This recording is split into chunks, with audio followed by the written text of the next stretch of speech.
Welcome to part 2. So, as I was explaining, I know a lot of people thought someone will come up, somebody will come to save the day, like fucking Superman. He's not as smart as what, I should do this. Okay, let's get this out in the fucking open, right? Because I know that's what you're all thinking. A lot of you are on Twitter and Facebook. Let me explain the way it works, right? Because you'll find that the actual business side of 3D, as far as applications goes, is a little bit different than you actually think. Now you think, oh, there's a big blue chip company, one of the biggest companies, in fact, the biggest company in 3D, they make more money than everybody else, blah, blah, therefore, they can afford to give away a job. Ah, right. Now, what you're counting there is the massive, massive amounts of money they make from the CAD side. Now, like many corporations, Autodesk is compartmentalised. They're not the only one, that's not a big secret. Just read any of the documents they put out in the public domain. Which means, if the CAD side tomorrow made $1 billion, zillion, trillion, right? The A&E section, which make all the entertainment applications that we use, if you're an Autodesk user that is, they don't get to touch that. They've got their own budget, right? And they're given X amount a year for the next release. They've got to then, you know, pay all the wages and everything else, and they can't afford to say, right, let's give Wayne a job for half a year. Because that's a massive load of their budget, and in some cases, the entire bloody budget, you know, that would be going spare. It's not... I know it seems on paper like the simplest thing in the world, but it's not. It's not as if I could just sign off tomorrow, have some freelance gigs lined up, or do a few models of Turbo Squid or something, which people have said, and then say, yeah, you saw then. No, I'm not. Because the way this system now works for me, if I signed off now, right, tomorrow morning, right, fuck it, I'm signing off, and I sign off for a month, when I sign back on, right back to square one. Because it's not a real job, is it? We don't know what he's doing, but he can't be doing that. That's basically the way they're thinking, right? It has to be a job of 26 weeks or more, alright? So in other words, full-time job. And the majority of the jobs are not in this area. It's rural, right? We've gathered that from plenty of videos, hundreds of the bloody things. So, if I go to somewhere like London, and I've seen jobs lately for, you know, at one point it was, the Soho rate was significantly higher than it is at the moment, that I'm seeing. So if you're in Soho at the moment, thank God you're not there, you're not just breaking into things. And I've seen, you know, jobs going for like 180 a day, and you're thinking, wait a minute. Now, London is not cheap to live in. Right? I know, I've done it. I've worked down there, plenty of occasions. And if you're staying in a hotel, even a really cheap rat house of a hotel, you're going to pay between 50 and 70 nuts, right? That's if you don't want to spend another £5 on the underground or something. Now, once you take all that out, and having meals, and in fact say, well, actually I want something to eat and I don't want to travel and like have to get in the fucking underground for another 10 miles or something to find something cheap to eat, it's going to cost you more money, and before you know it, you come out with 100 quid. Not worth it, right? It's physically not worth it. Now, we're vastly undervalued as artists in the entire industry. Some people are making moves to, a while ago I've said, well, what we need is actually a union, right? Not a union to go on strike around, but basically get us more bloody money and better working conditions. But a lot of people didn't like that, and I said, well, I'm not doing it, you know, because I'm the shitstorm it's going to cause. Somebody else is going to have to do this. And a few of the places have actually started to look at that, which is good, right? Because I've caused enough shit in my life. So, again, I come back and I thought, what the fuck do I do? Now, I've got this short film I'm making. When I started, things were quiet, and I thought, well, I've got, you know, if I scrimp and save here, I'll have enough to get through to the other side with a budget of 25 quid and make this short. Unfortunately, oh, hey up, is that a pheasant or a fox over there? You won't be able to see it because it's the wrong angle. Can't make it out. It's not moving because of hazels. But yeah, it's, you know, I forgot what I'm saying now, but you know what I mean. Now I've got a short film where I was counting on all of this month, right up till the night before I fly. I think it's the 27th or 28th I fly to Holland, to finish this in time for end user event, and say bang, right out there. And I know fine well if I put this up there, put it this way, if this doesn't bring anything in when I've finished it, nothing will, right? I'm not taking any prisoners on this shot. But now, it was a tight deadline at the best of times. I've been pulling at 3 in the morning, like, you know. That's why I'm looking like shite. And then, you know, I realised today it's physically impossible. Now I've got a handful of ideas of how can I get around this situation.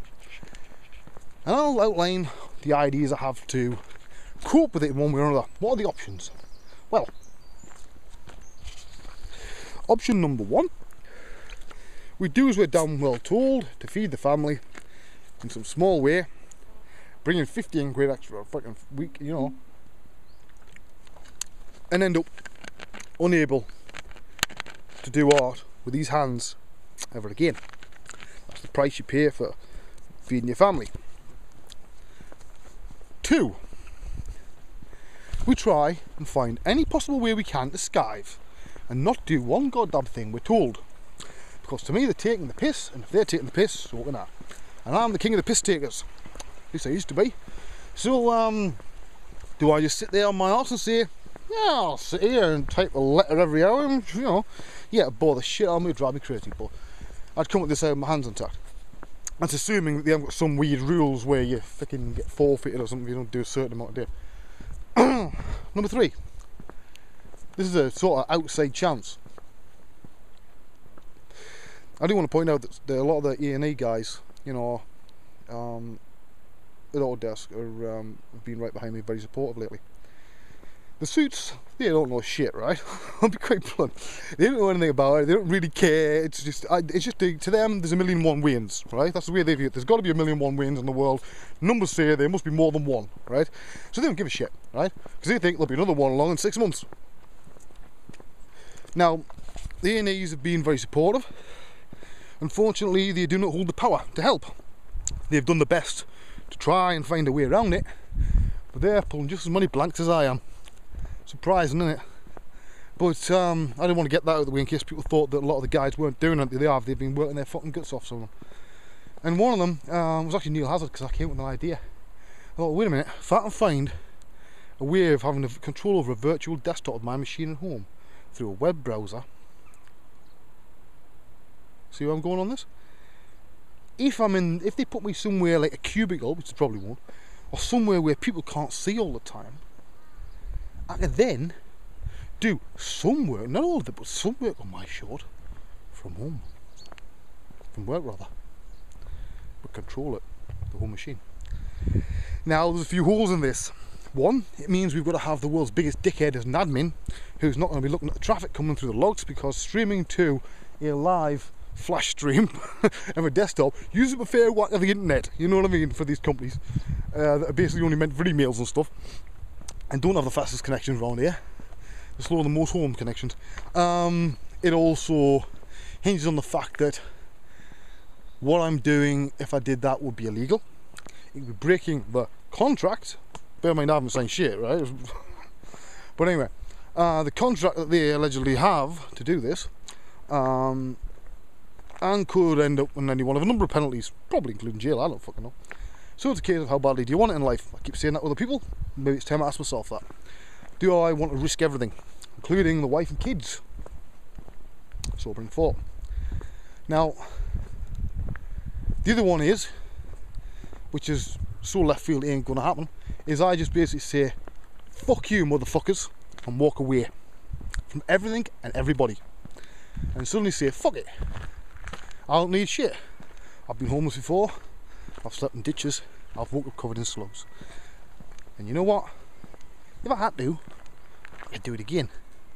That's the beauty when you've been at the very bottom in life.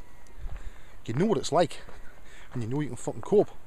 Now, I'm not going to pretend that I would even think of doing that. And I'll tell you why. Kids.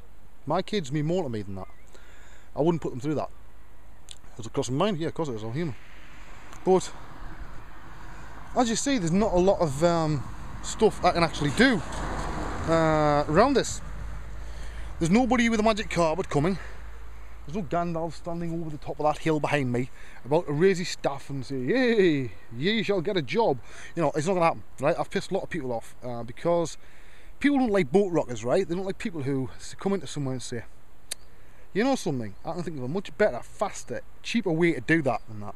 Because the moment you change things, it scares people, especially when they've been in the job a long time, they've done it one way. They think, yeah, I'm pretty, you know what I'm doing, I can do it in the sleep. And when you suddenly say, well, actually, son, you're going to have to work for your fucking money, they don't like it, right? And I've changed the industry in a few ways, as some of you know, some of them not so obvious. And some people don't like that. Because how dare you make my job harder? Well, it's not harder, actually, it's fucking easier if you actually took a bloody hard look at things, you know, but what am I to say? It's like, so I'm a boat rocker. I don't shut my mouth about stuff. It's like when I'm beta testing applications for companies, and especially, we'll mention Autodesk because that's the one that's known, right? And if I see a bug, sometimes it'll go through a bug reporting system. More often than not, it'll be bring on Skype. Oi, this doesn't fucking work. I need it working now. You know, and this is shit because you're going to get and ripping your ass, and that's the words I use, right? And say, look, this bug you can buy a bit of time on. People are going to find it because there's some stuff in Woodbox that a lot of you haven't even fucking found yet, right? And that's people who consider themselves experienced users. But anyway, then there's ones where you think this is such a crucial thing that's got to be fixed. Now, because I have interaction with a lot of people that I teach and places that I, you know, go in on site and train their guys and work with them, at least until this shitstorm, then it made things a bit more real for them. I can give them names, dates, times, you know what I mean? So, I'm a boat rocker by nature. I don't shut up. You know why? I can't. It's like nails down the blackboard, right? If I see something that's wrong, I can't help myself. Got me more shit in life than enough. Right, I'm going to call it part 3 because it's already nearly 12 minutes and it'll take an age to upload these motherfuckers.